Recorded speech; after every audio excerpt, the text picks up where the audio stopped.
Remember when a $1 million boxing movie from United Artists in 1976 knocked down Hollywood heavyweights and turned a little-known actor into a global superstar?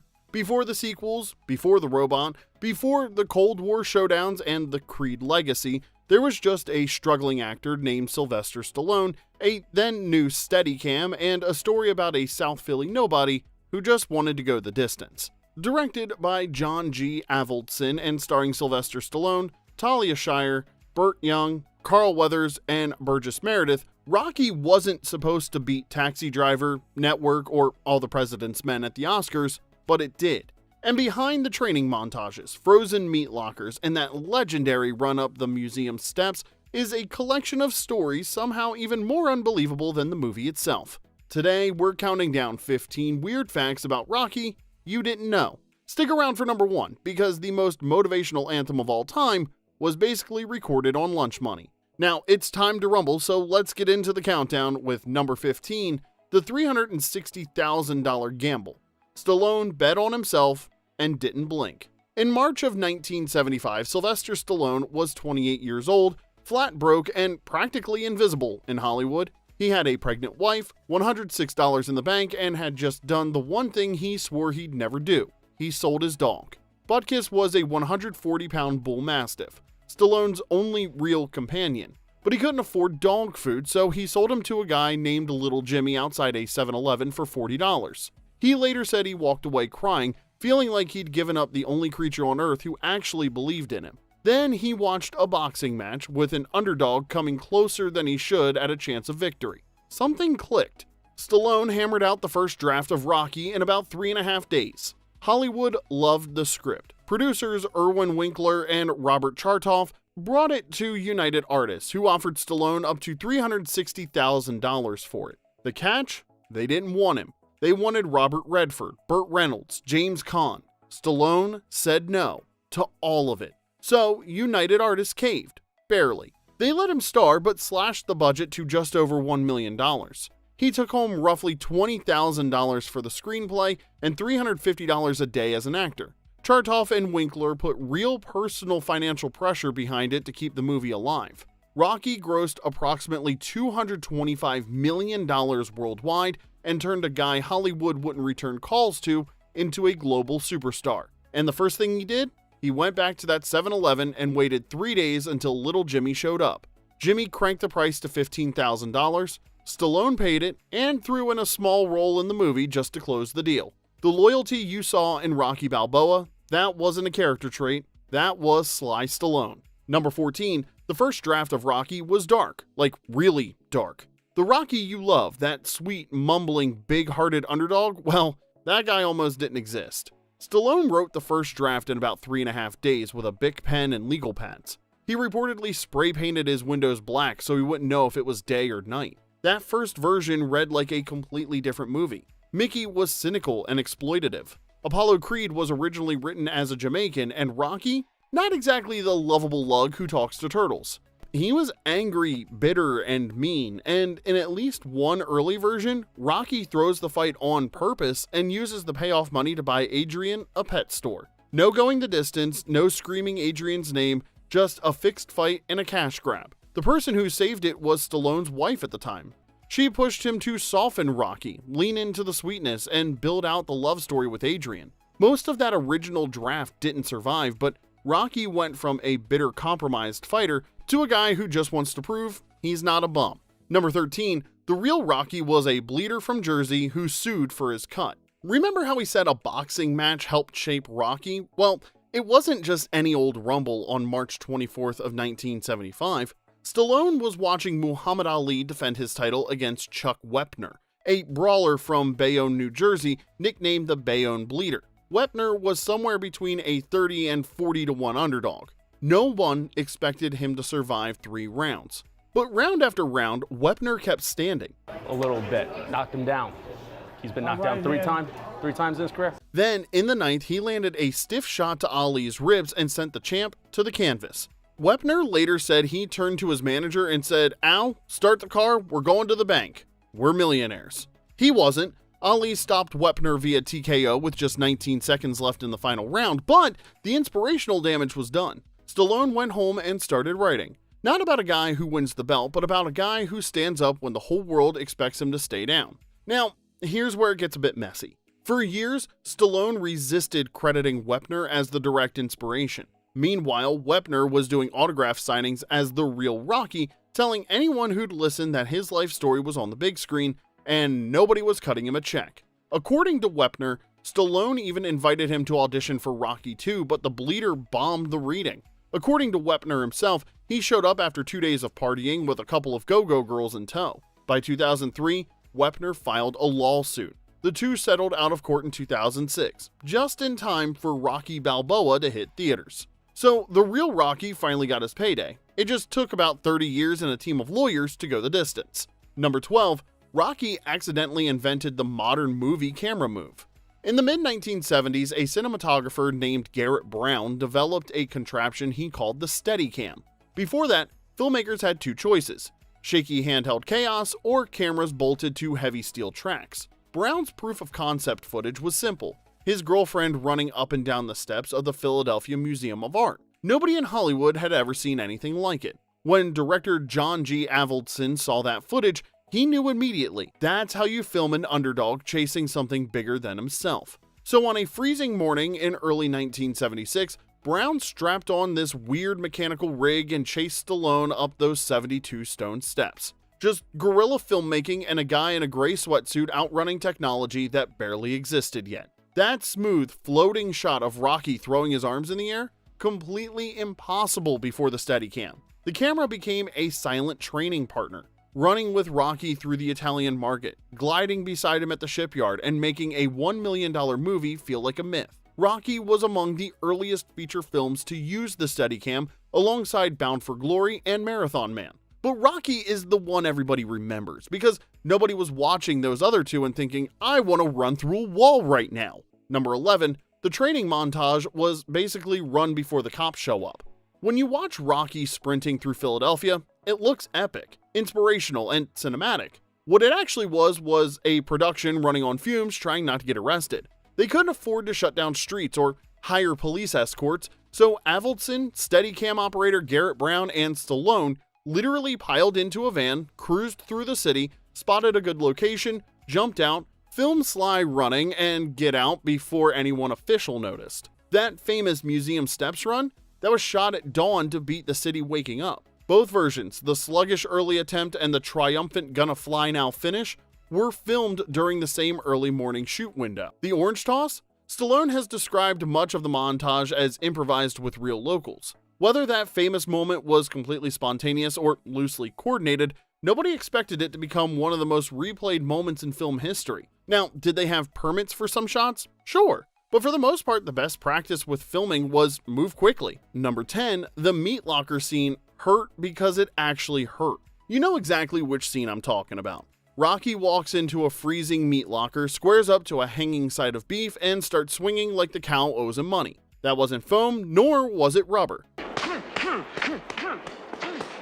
Stallone filmed that scene inside a real freezing cold packing plant in Philadelphia. Real carcasses, real bone, and by his own account, he threw real punches. Bare hands, full contact, to make it look authentic. Stallone has said the scene left his hands swollen and battered for days. Now, here's the part nobody talks about. Joe Frazier, Smokin' Joe himself, had famously trained on hanging beef while working at a Philadelphia slaughterhouse before becoming heavyweight champ. So when Rocky showed up on screen doing the exact same thing, Frazier noticed. Over the years, he occasionally voiced frustration about how closely Rocky's story echoed parts of his own. Two Philly fighters, one real, one fictional, and a side of beef caught in the middle. Number 9, when production mistakes made Rocky better. Now here's something diehard fans understand on a molecular level. Sometimes the screw-up is the magic. During the fight scene, Stallone has said the robe he was handed was enormous, built for Godzilla, as he described it. On a production that barely had room for mistakes, you don't fix anything, you write around it. So Stallone added a line where Rocky complains that the robe's too big. Problem solved, and suddenly, it's accidental symbolism. He's swimming in clothes he hasn't grown into yet. Small-time guy, big-time stage. Then it happened again. The poster hanging over the ring had Rocky painted in the wrong color trunks, red instead of white. According to Stallone, it was a straight-up art department mistake. With little money or time to redo the artwork, it stayed. So Stallone writes a beat where Rocky points out the error. The promoter barely glances at it. It doesn't matter, does it? That line lands harder than any punch in the movie. Because to the boxing machine, Rocky doesn't matter. He's filler. He's a prop in Apollo Creed's publicity stunt. Wrong trunks? Who cares? What could have been embarrassing continuity errors turned into two of the film's sharpest character beats. Nothing fits quite right. Even on the biggest night of Rocky's life, the robe's wrong and the poster's wrong, and nobody cares enough to fix either one, which feels a lot more like real life than a perfectly tailored robe ever could. Number 8, Talia Shire was almost rejected for being too real. When they started casting Adrian, the studio considered several well-known actresses. Names like Susan Sarandon were discussed. Cher has said she auditioned but wasn't cast. Then Talia Shire walks in. She'd just come off The Godfather Part 2. Al, would you please get him a drink? Francis Ford Coppola's sister should have been a no-brainer. Except, she was nervous, quiet, and barely making eye contact. There was real hesitation about whether someone that internal could hold her own next to Stallone on screen. Stallone saw the exact opposite. She wasn't faking the awkwardness. That was Adrian. The social anxiety, the shrinking into herself. Shire later admitted she was genuinely shy, and that unspoken connection in the audition room was something no callback could manufacture. He fought for her, told the producers if the audience doesn't fall for Adrian, they won't care whether Rocky wins a single round. They agreed, and Shire made the role hers. She worked closely with the filmmakers to shape Adrian's withdrawn appearance. The glasses, the hat, the layered wardrobe. Small choices that turned a love interest into a full person. Her quiet energy forced Stallone to dial everything down. Suddenly, Rocky wasn't just a puncher with a heart, he was tender and careful. Shire earned an Oscar nomination, and for every quiet kid who ever felt invisible, Adrian was proof you didn't have to be loud to matter. Before we get back into it, we gotta ask, who's the real MVP of Rocky? Drop your picks in the comments, and if you say Paulie, we need to talk. And hey, while you're at it, hit that like and subscribe button. Alright, let's put the gloves back on and get back to it with number 7. Stallone wasn't acting desperate, he was. By January of 1976, cameras were rolling and every ounce of pressure Stallone had been carrying was bleeding through on screen. He continued refining dialogue throughout production. He has said he pushed hard to protect the quieter character moments because he knew this wasn't just a movie, it was a lifeline. And nowhere was that more obvious than the night before the fight confession to Adrian. Rocky sitting on the edge of the bed trying to explain why the fight matters, not because he can win, but because if he can just go the distance, he'll know he's not just another bum from the neighborhood. Stallone has said that every scene felt intensely personal, the closest the character came to voicing his own fears. The halting delivery, the uneven pauses, it feels less like a polished performance and more like a man thinking out loud, which is exactly how Stallone intended it. Director Avildsen encouraged naturalistic performances over theatrical delivery, and in that scene, the approach paid off completely. Most of us have been there. Maybe not on a movie set, but we've all had that moment where everything rides on the next 5 minutes and the words won't come out right. That scene is why Rocky still hits nearly 50 years later. Not the punches, it's the quiet, messy confession from a guy who's not sure he deserves to be where he is, but also refuses to walk away. Number 6, Rocky's apartment wasn't a set, and those photos were real. Rocky's apartment looks like a film noir classic. Moody shadows, half the room swallowed in darkness, gorgeous cinematography, and most of it was completely intentional. The crew leaned into practical lights, household lamps, and single bare bulbs rather than full studio lighting setups. It was a deliberate choice, consistent with the gritty realism that defined 70s filmmaking. The budget didn't exactly encourage extravagance, but Crabe wasn't cutting corners. He was setting a mood. Those shadows wrap around Stallone's face. You're staring at a guy talking to his turtles, trying to convince himself that he still matters. And those black and white photos taped under his mirror, they're reportedly of Stallone's own childhood and his family pictures. That's his real life pinned to a wall in a room modeled closely on the kind of place he'd been living in before the movie changed everything. When Rocky finally steps out of that dim room and into the blinding arena lights, that contrast hits like a freight train. From shadows to spotlight, from nobody to somebody, even if it's just for one night. Number 5, The final fight was choreographed like a symphony and shot in reverse. The budget didn't include shortcuts. There were no stunt teams, no second unit, just 2 actors, a skeleton crew, and a director who needed the fight to look real because there was no money to fake it. Stallone choreographed the entire fight himself. Dozens of pages of detailed fight notation, round by round, punch by punch. He and Weathers rehearsed for months, memorizing sequences the way dancers memorize routines, except the margin for error was a lot more painful. The shoot took roughly 2 weeks inside the Los Angeles sports arena, running long, exhausting days. As fatigue set in, timing slipped. Punches that were supposed to miss by inches started connecting. Both men have admitted they landed real shots. Weathers walked away with a broken nose, but the real genius was the technique. Avildsen filmed the fight out of sequence, shooting the later rounds first while both actors were at their most drained, then working backward. They began in full bruise makeup, and as shooting continued, the makeup was gradually peeled away, so they looked progressively fresher. Every day on set, they were getting more exhausted, but on screen, the early rounds looked clean while the later rounds looked like 2 men destroying each other. Real fatigue feeding directly into fiction. That technique won the Academy Award for Best Film Editing. Not Best Picture, not Best Director, the editing. Because the magic of that fight wasn't in the punches, it was in how they were assembled. Number 4, the ice rink scene exists because they were broke. One of the sweetest dates in movie history happened because the studio basically said, yeah, we can't afford people. Originally, Rocky and Adrian's first date was supposed to be a diner scene, but Avildsen wanted something more visual. Ice skating. Big rink, crowd of extras, romantic chaos. The budget was already wheezing. Avildsen flipped the problem. What if the rink is closed? They filmed at the Icecapade Chalet in Santa Monica. It was practically empty, just the attendant and a skeleton crew. Stallone rewrote the scene on the spot. Rocky bribes the janitor $10 for 10 minutes of ice time. The attendant yelling 9 minutes, 8 minutes, kept the whole thing from drowning in syrupy romance. And because the rink was empty, Rocky jogs alongside in his street shoes while Adrian skates. He can't even fully join her world. It's awkward and tender. 2 people in a giant hollow space finally connecting. The Icecapade Chalet eventually closed and the site was redeveloped. But for 10 minutes, bought with a crumpled $10 bill, they made one of the most intimate scenes of the 70s, all because the budget said, "I ain't got no money." Number 3, Carl Weathers got the job by accidentally insulting Stallone.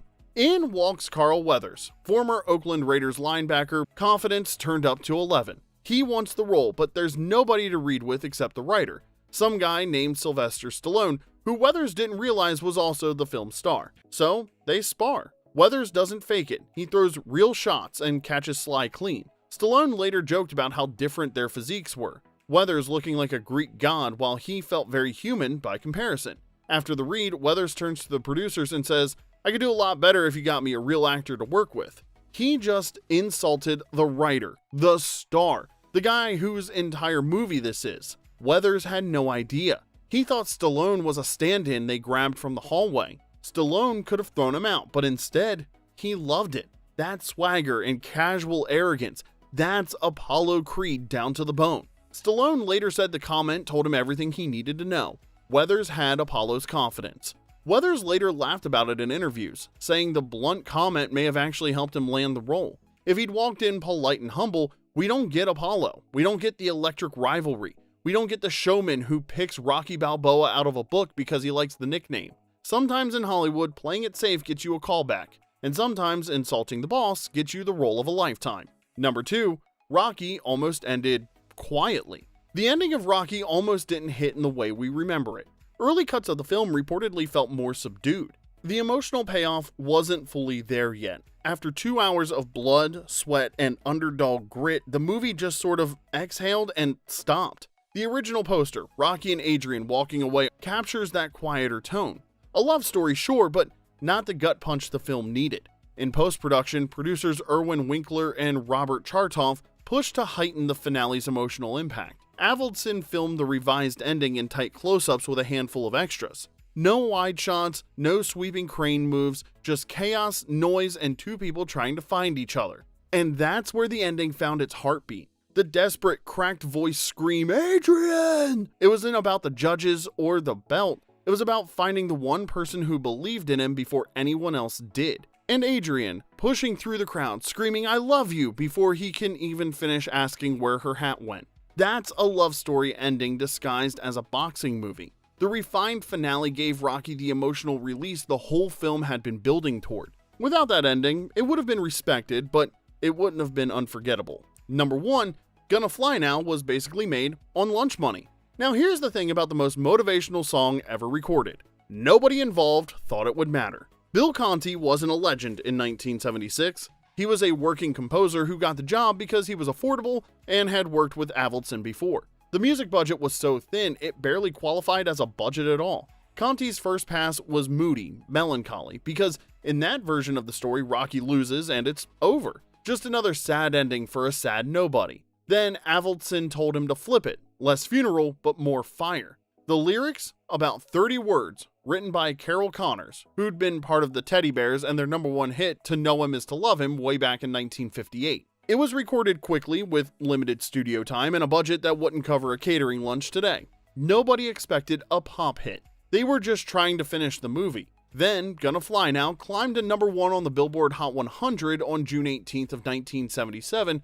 roughly 7 months after the film opened. Multiple cover versions charted alongside it, including a jazz version by Maynard Ferguson. It lost the Oscar to Barbra Streisand's Evergreen. And nobody cares because nobody's ever hummed Evergreen while running up a flight of stairs. Nearly 50 years later, those horns kick in and you're not sitting still. You're moving, you're running up something. Either real stairs, imaginary stairs, it doesn't matter. You're getting strong now. All from a movie that bet everything on heart and won. And hey, there you have it, 15 weird facts about Rocky. Nearly 50 years later, we're still humming 30 words of a song recorded on a shoestring, still quoting lines that feel as real as the first time we heard them. If you enjoyed this deep dive, hit that like button and subscribe for more weird facts about the movies and shows that shaped us. And hey, don't forget, it ain't about how hard you hit, it's about how hard you can get hit. This is Remember When.